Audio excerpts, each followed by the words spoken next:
Assalamualaikum warahmatullahi wabarakatuh. Welcome back to TCP Channel Sharing and Learning. Salam sejahtera buat teman-teman pejuang DIP ASN P3K 2021.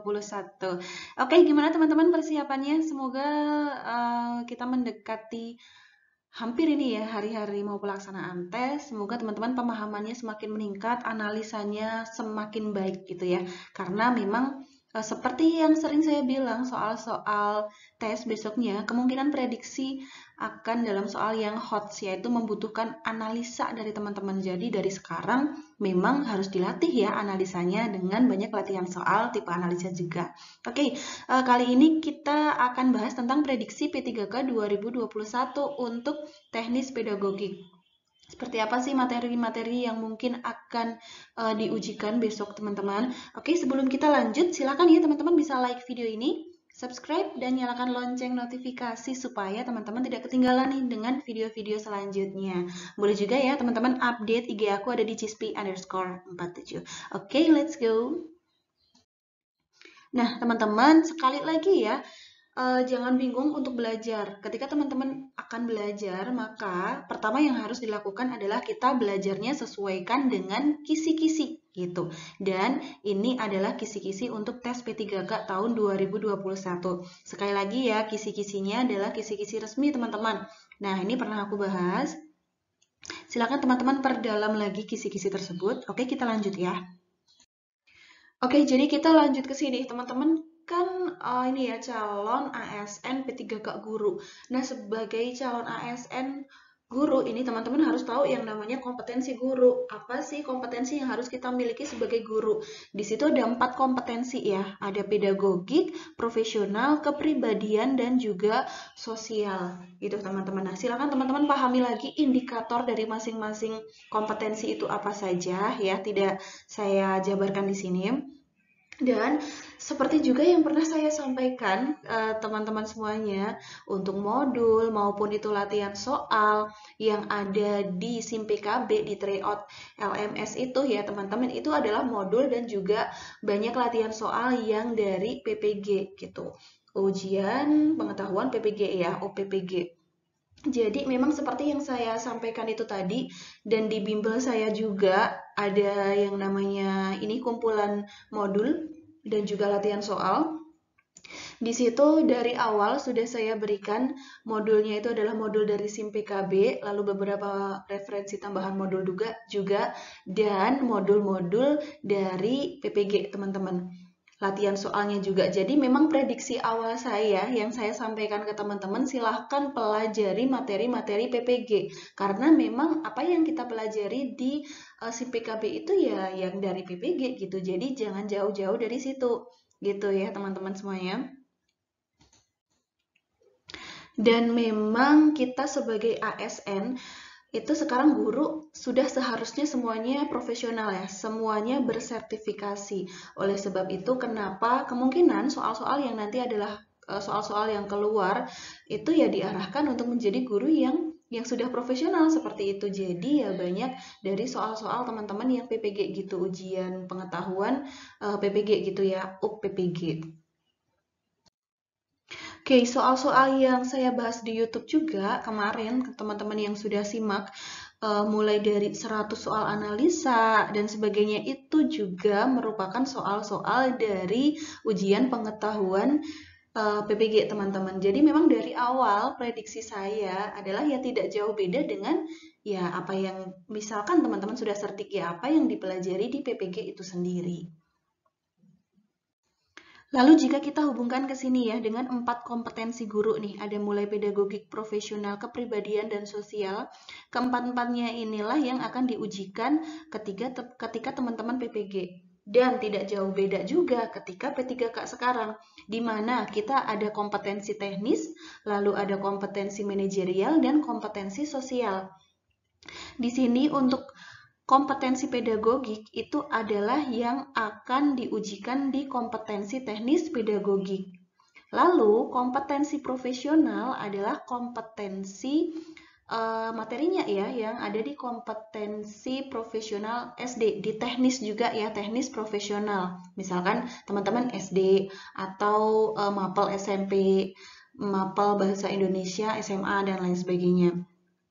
Lalu di sini kompetensi kepribadian adalah kompetensi yang akan diujikan nantinya kalau untuk PPG itu kompetensi manajerial ya. Manajerial selain dari kepribadian juga ada di profesional sini. Karena kan profesional itu bagaimana juga kita memanage profesi kita itu sendiri. Nah, jadi dari profesional dan kepribadian itu nanti ada di manajerial juga gitu. Kan kalau teman-teman pahami lagi indikatornya di profesional, selain kita juga meningkatkan profesional kita dalam mata pelajaran yang kita ampuh ya kan, masih ada juga dalam kita memanage, bagaimana kita memanage diri kita sendiri gitu dalam hal pekerjaan dan di luar pekerjaan gitu ya. Makanya sekali lagi teman-teman nanti lihat indikator dari masing-masing kompetensi ini gitu. Lalu kompetensi sosial adalah nanti masuk ke kompetensi sosiokultural.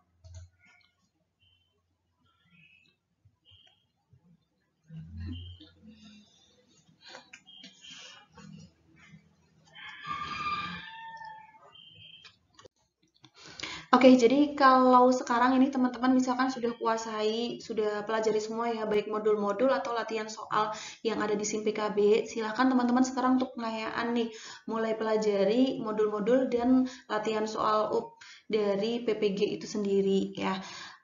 Karena kalau di latihan soal ataupun modul PPG itu dia sekarang lebih banyak kepada ini pembelajaran abad 21 teman-teman. Bagaimana kita sebagai guru itu bisa memanfaatkan teknologi ya sebagai pembelajaran kita untuk meningkatkan prestasi peserta didik itu sendiri.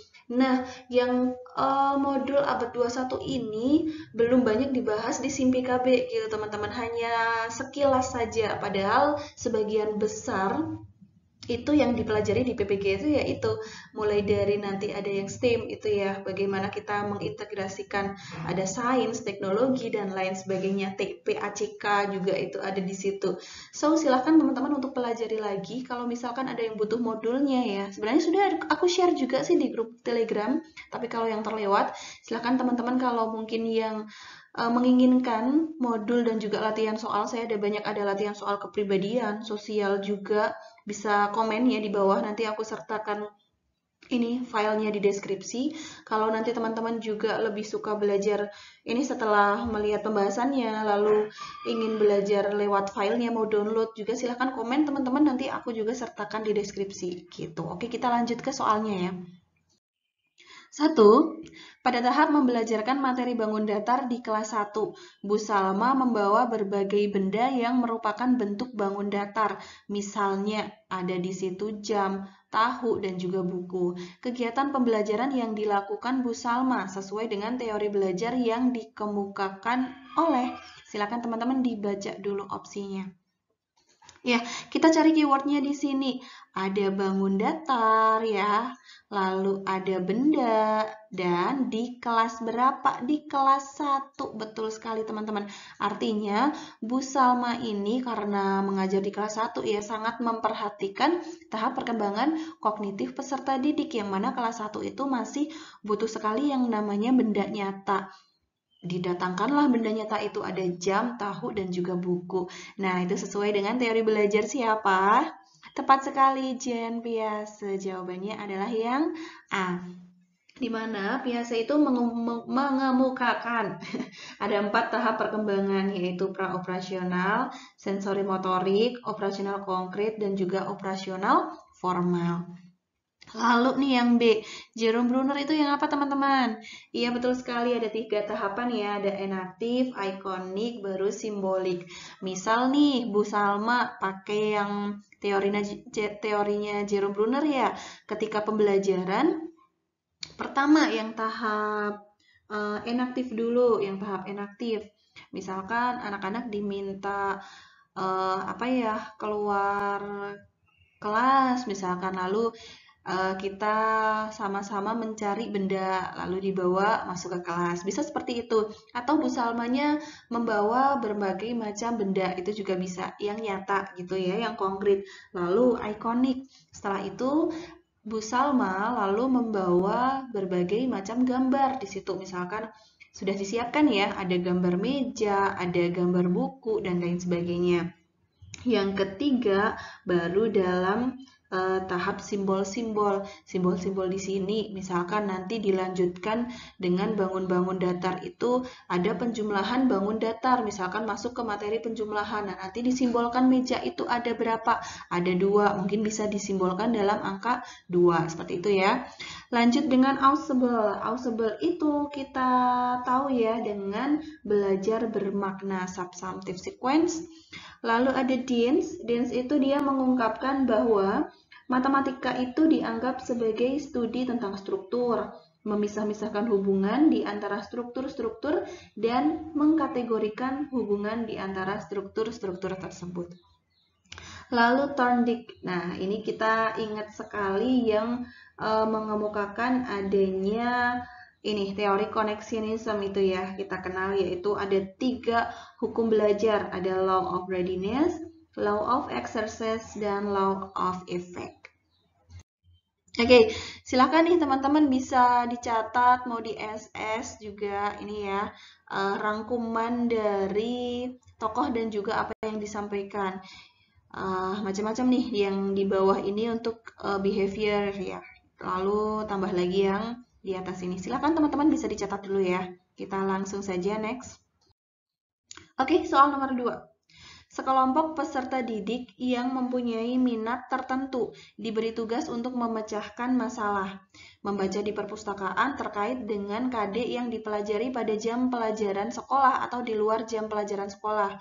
Pemecahan masalah yang diberikan kepada peserta didik dapat diminta untuk menyelesaikan sebuah proyek atau penelitian ilmiah.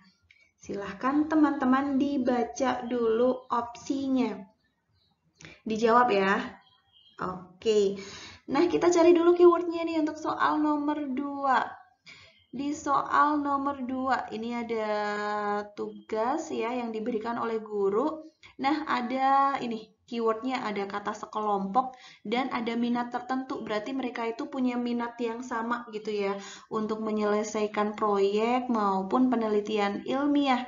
Baik itu bisa di dalam jam pelajaran maupun di luar jam pelajaran. Oke, itu merupakan apa sih teman-teman?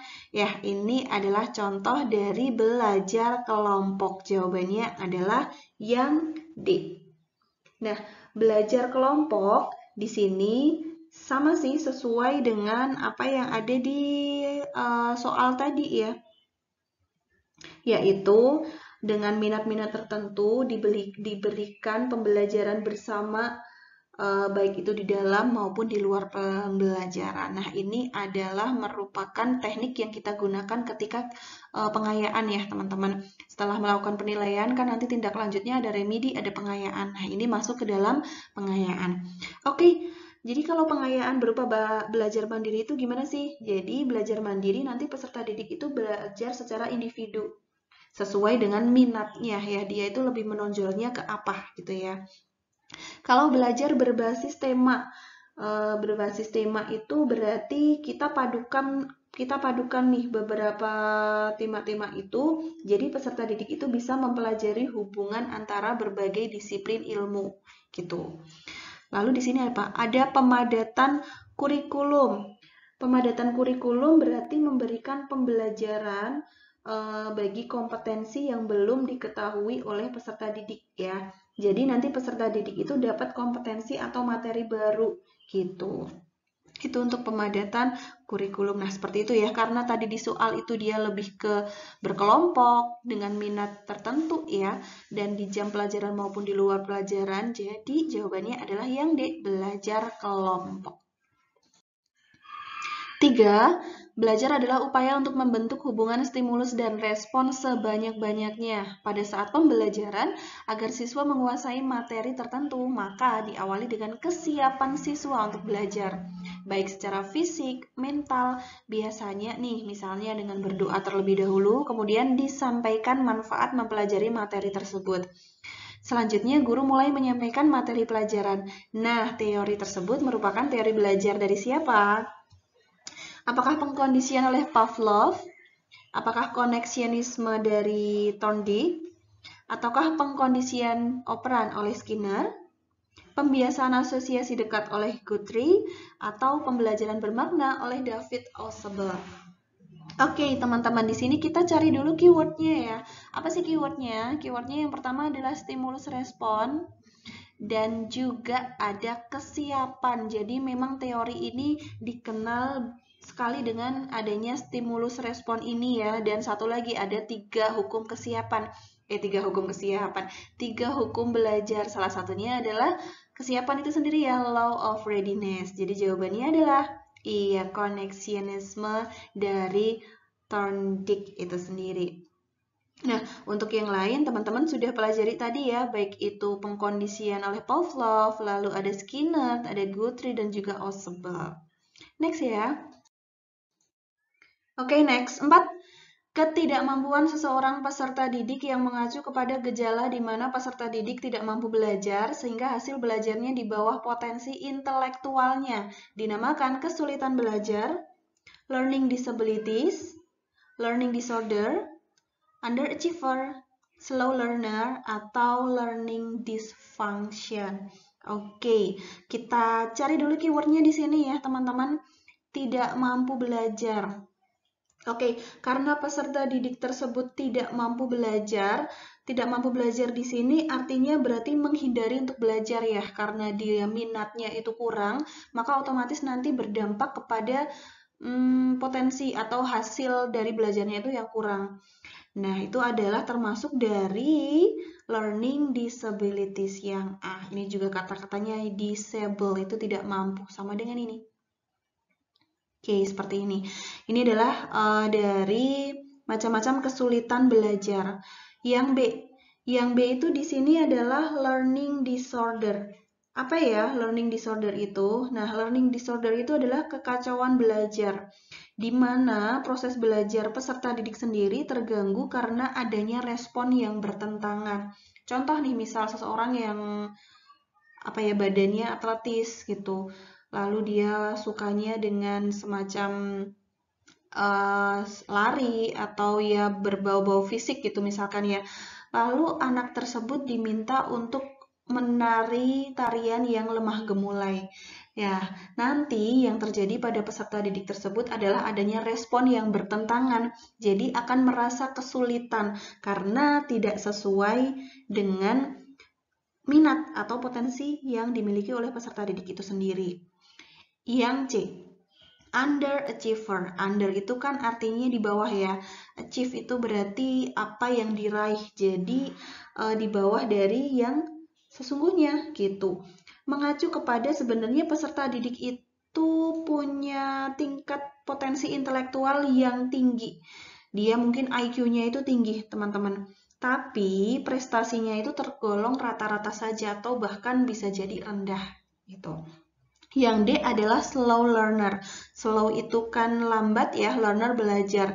Jadi slow learner itu lambat belajar, di mana peserta didik itu dalam proses belajar, dia butuh waktu yang lebih lama dibanding dengan siswa lain pada tahap intelektual yang sama, di satu jenjang yang sama gitu ya. Bedanya dengan yang A apa tadi? Kalau yang A itu dia lebih ketidakmampuannya, minatnya. Kalau yang D itu sendiri, dia lambat nangkapnya itu lambat teman-teman. Jadi teman-temannya sudah paham, dia harus beberapa kali lagi dijelaskan baru bisa paham gitu. Yang E adalah learning dysfunction, di mana ini fungsi ya, berarti fungsinya yang tidak sesuai, namanya dis itu kan tidak, function itu kan fungsi di dalam tubuh gitu. Jadi di sini gejala di mana belajar yang dilakukan oleh peserta didik itu tidak berfungsi dengan baik, mohon maaf, meskipun sebenarnya siswa itu tidak ada subnormalitas mental, dia tidak ada gangguan indera atau gangguan psikologis lainnya. Oke, jelas ya teman-teman. Nah, soal model ini kemarin juga keluar di tryout SIM PKB teman-teman, dan sudah pernah aku bahas juga. Jadi buat teman-teman yang baru gabung di channel ini, silahkan bisa simak ya video aku sebelumnya, scroll lagi ke bawah, masih banyak yang sudah aku sampaikan gitu teman-teman. Kita lanjut. Nah, ini dia. Silahkan bisa teman-teman baca, pelajari lagi, bisa di SS juga.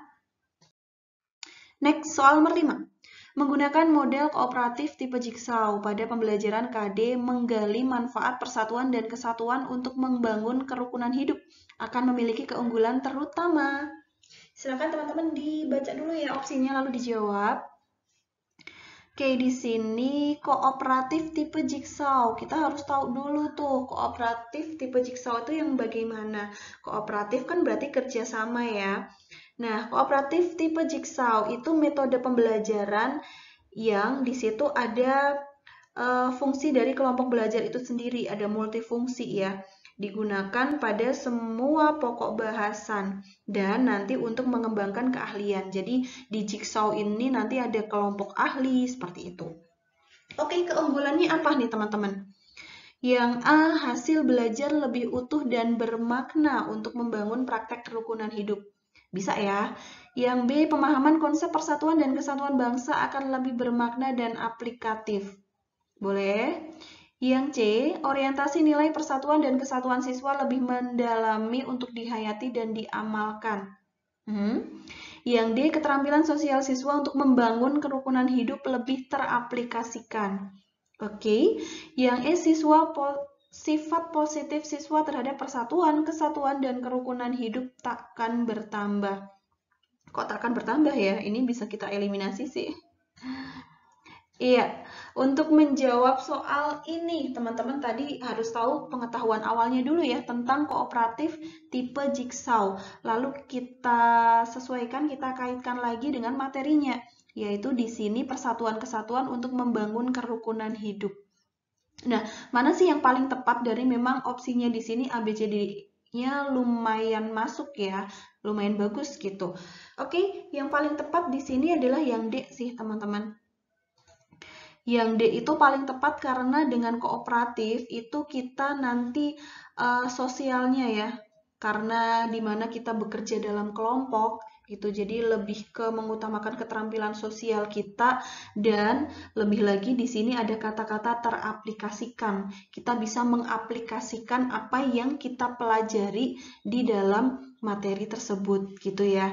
Kalau yang B itu dia sudah aplikatif di sini, tapi belum ada konsep kooperatifnya itu sendiri ya. Di sini kan ada keterampilan sosialnya gitu. Kalau kita bandingkan dengan opsi yang B. Kalau opsi yang A, di sini belum ada aplikatifnya ya dalam kehidupan kita. Lalu yang C, orientasi nilai persatuan dan kesatuan siswa lebih mendalami untuk dihayati dan diamalkan. Iya, ini juga belum ada kooperatifnya. Bagaimana dengan kita bekerja sama itu, maka kan memang keterampilan sosial kita yang nanti akan meningkat gitu ya teman-teman. Jadi ini lengkap sekali, jawabannya adalah yang D. Next, soal nomor 6, Pak Handika mengamati teknik menggambar siswa yang baru saja diajarkan, sedangkan Ibu Saraswati melakukan tes di awal untuk kemudian dilakukan perankingan. Yang dilakukan Pak Handika dan Ibu Saraswati termasuk. Silakan dibaca dulu opsinya ya. Nah, di sini kan ada dua ya, karena ada dua di sini berarti ada dua jenis tes yang dilakukan. Teman-teman sebelum menjawab ini harus tahu dulu macam-macam tes itu apa saja, kan ada banyak ya. Ada tes awal, ada tes penempatan, tes diagnostik, dan lain sebagainya. Oke, di sini kita cari keywordnya. Yang pertama Pak Handika mengamati. Ya, udah jelas sekali kalau mengamati itu adalah observasi. Berarti di sini opsi yang A dan juga yang D, karena di situ praktik, bisa kita eliminasi. Lalu selanjutnya Bu Saraswati nih, tes di awal untuk melakukan perankingan teman-teman. Berarti Bu Saraswati itu akan meranking ya. Meranking di sini kan berarti sama saja dengan bisa menempatkan, mengkategorikan peserta didik itu dalam kelompok tertentu. Nah, itu adalah masuk ke dalam tes penempatan. Oke, jadi jawaban untuk soal nomor 6 adalah yang B ya, observasi dan juga tes penempatan. Oke, tes penempatan itu apa sih? Tes penempatan itu tes yang fungsinya membantu mengelompokkan, menempatkan, bisa juga meranking, atau mengkategorisasikan juga bisa ya. peserta didik sesuai dengan kelas atau kelompok tertentu. Misal kelasnya itu paralel nih banyak, jadi dikategorikan yang kelompok A itu yang rata-rata ke atas, itu potensi akademiknya, lalu lanjut yang B, yang C, seperti itu ya misalkan. Oke, untuk kemampuan awal atau akhir, tes kemampuan awal itu apa sih? Tes yang dilaksanakan sebelum bahan pelajaran diberikan kepada siswa. Jadi kita tahu kemampuan awal siswa itu seperti apa. Kalau tes akhir, itu tes yang dilaksanakan tujuannya untuk mengetahui semua materi yang sudah penting KD-KD yang harus dikuasai siswa itu benar-benar sudah dipahami siswa atau belum gitu. Lalu ada lagi di sini tes seleksi. Nah, tes seleksi itu gunanya adalah untuk memilih atau menyeleksi ya siswa dalam program tertentu. Misalkan mau diikutkan lomba, jadi kita seleksi dulu gitu. Lalu ada lagi tes formatif. Tes formatif itu tes yang bertujuan untuk mengetahui penguasaan KD tertentu. Bisa juga untuk feedback kita sebagai guru ya, nanti untuk memperbaiki proses pembelajaran itu sendiri. Ada lagi tes diagnostik untuk mengetahui kelemahan-kelemahan dari pembelajaran kita, dari peserta didik seperti apa. Lanjut ya. Soal nomor 7. Siswa menjadi manusia yang bebas, berani, tidak terikat oleh pendapat orang lain dan mengatur pribadinya sendiri secara bertanggung jawab tanpa mengurangi hak-hak yang lain atau melanggar aturan, norma, disiplin, atau etika yang berlaku. Merupakan hasil dari pembelajaran berdasarkan teori yang mana? Silakan teman-teman dibaca dulu. Biasanya kalau teori pembelajaran tuh udah hatam nih, udah bisa bandingkan semua ya. Oke, keywordnya di sini manusia yang bebas, berani, tidak terikat, gitu ya. Di sini artinya kita lebih mengedepankan kepada manusia itu sendiri, lebih mengedepankan kepada peserta didik itu sendiri yang ditonjolkan. Berarti sesuai dengan ini keywordnya, human, manusia. Jawabannya adalah humanisme. Diulang ya, kalau kognitif itu berarti lebih ke pengetahuan siswa, di mana di situ kita lebih aktif lagi ya belajarnya. Oh maaf, lalu lebih mementingkan kepada perkembangan peserta didik itu juga. Dan yang B, behaviorisme. Behavior itu lebih menekankan kepada hasil akhir ya, teman-teman. Menuntut juga satu jawaban yang benar. Di sini ada stimulus respon, tingkah laku juga. Yang C, konstruk itu berarti membangun. Membangun peserta didik sendiri untuk aktif. Kita berikan kesempatan untuk mengembangkan ide secara luas. Oke, kita lanjut. Soal nomor 8. Berikut merupakan pernyataan yang mengandung karakteristik pembelajaran berbasis proyek adalah yang A, berpusat pada peserta didik dipandu oleh pertanyaan dan berbasis masalah. B, pembelajaran dikemas dalam proyek, melatih tanggung jawab dan selalu dalam kelompok. C, keterlibatan penuh peserta didik dipandu pertanyaan menantang dan adanya produk akhir. D. Berorientasi keterampilan abad 21, mengembangkan keterampilan berpikir dan tidak selalu ada produk. E. Dipandu pertanyaan menantang, mengembangkan belajar mandiri dan cocok untuk jenjang tertentu. Oke, teman-teman, ini mana ya yang paling tepat ya? Nah, karena di sini keywordnya adalah proyek, teman-teman harus tahu dulu pembelajaran berbasis proyek. Berarti memang dia itu nanti lebih mengedepankan dengan hasil akhirnya ya berupa produk. Bisa macam-macam produk yang dihasilkan dan kalau proyek itu ada jangka waktu tertentunya. Kita nanti ada membuat jadwalnya gitu teman-teman. Oke, kita lihat dari yang A dulu. Berpusat pada peserta didik dipandu oleh pertanyaan dan berbasis masalah. Oke, memang semua pertanyaan itu semua model pembelajaran itu mungkin berbasis masalah ya. Tapi untuk 8 itu yang A dia lebih ke problem based learning. Yang B maksudnya berbasis masalah itu iya, tapi masalahnya yang seperti apa gitu ya. Dikemas dalam proyek, oke, melatih tanggung jawab dan selalu dalam kelompok. Diusahakan memang yang namanya proyek itu kita nanti ada dibuat kelompok, jadi peserta didik kan bisa bekerja sama. Tapi apakah selalu? Nah, itu juga belum tentu ya teman-teman. Kita lihat dulu yang C. Keterlibatan penuh peserta didik jelas, peserta didik harus aktif di sini. Ada pertanyaan menantangnya juga iya, adanya produk akhir. Oke, jelas sekali nanti titik yang lebih diprioritaskan nanti pasti ada produk akhir yang dihasilkan di situ. Oke, ini tepat semua masing-masing. Yang D, berorientasi keterampilan abad 21, mengembangkan keterampilan berpikir dan tidak selalu ada produk. Abad 21 iya, karena aktif ya, di sini juga aktif kritis juga, tapi tidak selalu ada produk. Nah, kalau proyek memang ya ada produk yang dihasilkan, sekali lagi apapun itu bentuk produknya. Yang E, dipandu pertanyaan menantang, mengembangkan belajar mandiri dan cocok untuk belajar tertentu. Oke ya, pertanyaan menantangnya, tapi yang lain ini mungkin kurang tepat. Belajar mandiri juga iya, tapi ada kelompoknya juga biasanya. Kita kolaborasikan gitu teman-teman. Jadi memang yang paling tepat dari opsi yang lain adalah yang C. Nah, gitu kita cara analisanya. Oke, sekian dulu teman-teman yang bisa aku sampaikan kali ini. Mohon maaf ya jika Galvok ini banyak sekali gangguan, ada mungkin motor lewat, ada ayam dan lain sebagainya. Semoga apa yang kita pelajari kali ini bermanfaat. Aku tidak bosan-bosan sih untuk mengingatkan lagi semuanya untuk gempur terus belajarnya ya, karena ini adalah peluang, ini kesempatan yang diberikan oleh pemerintah buat teman-teman semuanya. Jangan sia-siakan kesempatan yang diberikan sekarang. Kalau bisa di tahap 1, kenapa harus nunggu ke tahap 2 gitu ya. Dan tidak juga bosan-bosannya mendoakan teman-teman semuanya supaya nanti bisa lancar, dimudahkan ketika melaksanakan tes, dan semuanya bisa lancar sampai ke tahap pemberkasan. Amin amin ya robbal alamin. Ditunggu kabar baiknya ya teman-teman semuanya. Oke, sampai jumpa di video-video selanjutnya. Salam CSP Channel Sharing and Learning. Wassalamualaikum warahmatullahi wabarakatuh.